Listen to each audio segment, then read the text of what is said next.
Thanks for all the W's in the chat, guys.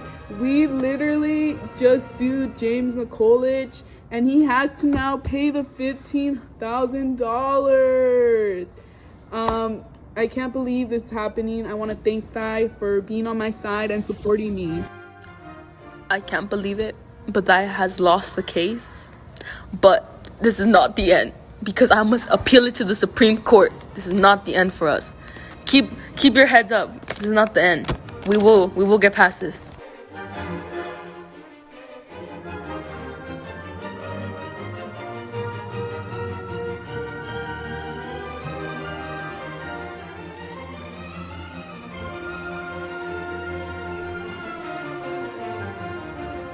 Hello guys, this is Arthur, Maryland. Unfortunately, James McCulloch took this case to the Supreme Court. They did not side with me, so thank you all for following this journey and supporting me, but we did not win the Supreme Court decision. Unfortunately, he won. Hi guys, it's Grace and Daisy here, and we are the people behind the Instagram post. Although the posts were kind of silly and kind of funny, this is still a case that needs to be talked about, and if you weren't following the case or you just didn't understand it, we're just going to quickly debrief it just so you could understand it more.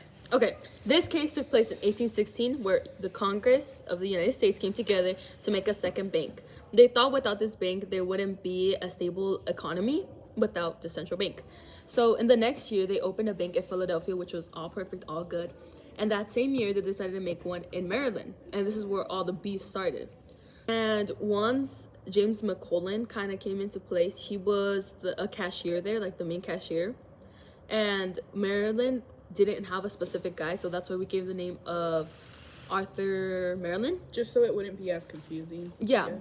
Okay, so Maryland had like a really big beef with the bank opening because the second bank wasn't officially chartered yet. And so Maryland passed a law saying that any bank that is not chartered needed to pay $15,000 a year in tax. And this is where James McCulloch comes into place, where he refused to pay them out. So because of this, James McCulloch refused to pay the $15,000 in taxes, so they went to the state of Maryland sued McCulloch, and they went to the state court. Maryland argued that the Constitution did not say anything about the federal government having the right to create a central bank, therefore making the U.S. bank unconstitutional. In this case, Maryland did win. He won the state court case.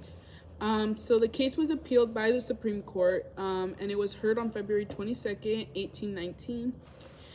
It ruled that the federal government did have the authority to create a bank.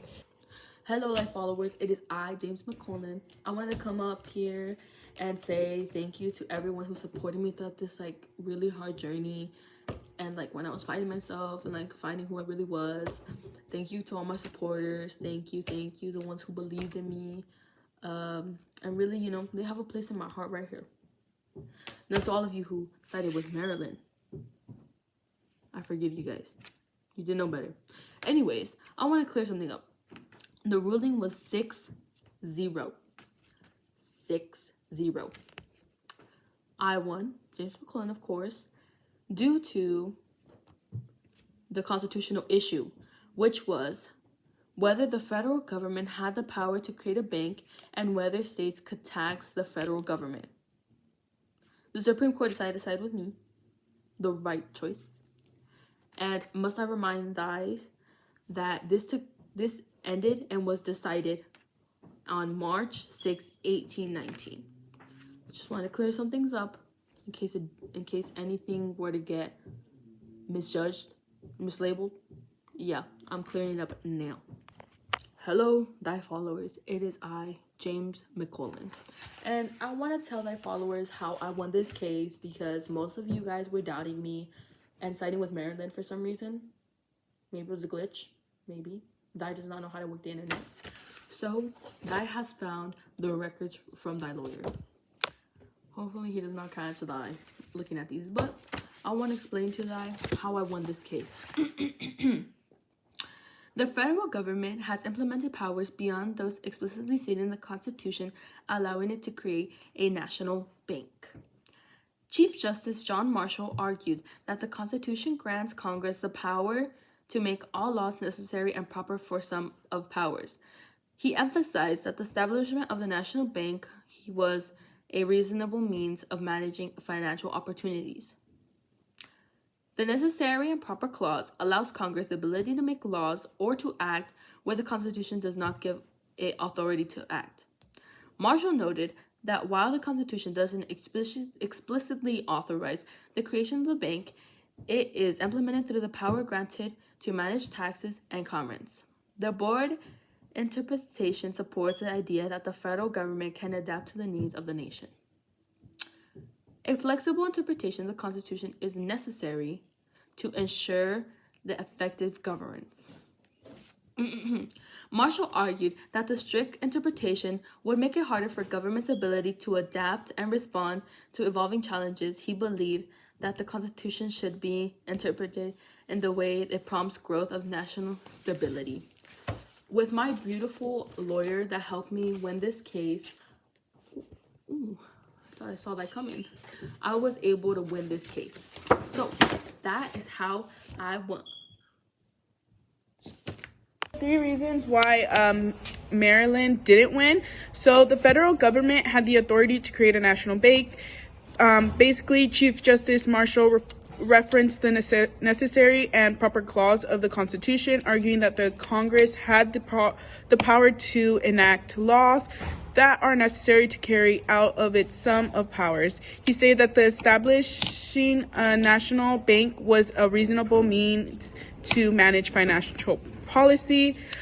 Second reason why they didn't win was the states do not have authority to tax these federal things, as this would undetermined federal supremacies. So basically, the court held that the allowing Maryland to impose a tax on national bank would violate the supremacy clause, which established that the federal laws are more important than the state laws. Marshall said that the power to tax involves the power to destroy, highlighting the dangers of the state's interference with federal operations.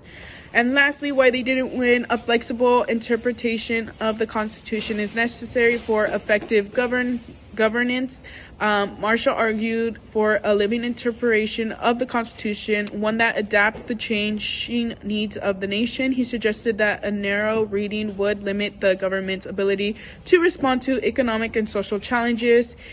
And I quote, "We must never forget that it is a constitution we are expanding on.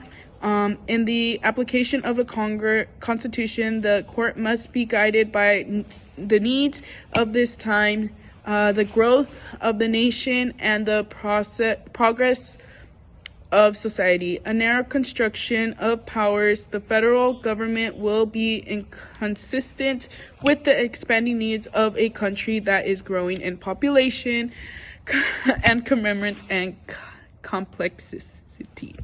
So now we're moving on to present cases. So a Supreme Court case that has used our case in the decision was the Dawson versus Steger. Basically, this exempts from state taxation the retirement income of many state and local firefighters and law enforcement officers, but not federal marshal. Marshal Service Dawson retired in 2008. Dawson and his wife sought to exempt Dawson's federal retirement income from his state income tax, but the tax commissioner refused to allow exemption. The West Virginia law that taxes the retirement income and federal marshal but exempts the taxation from state and local law enforcement officer unlawfully discriminates against federal employees.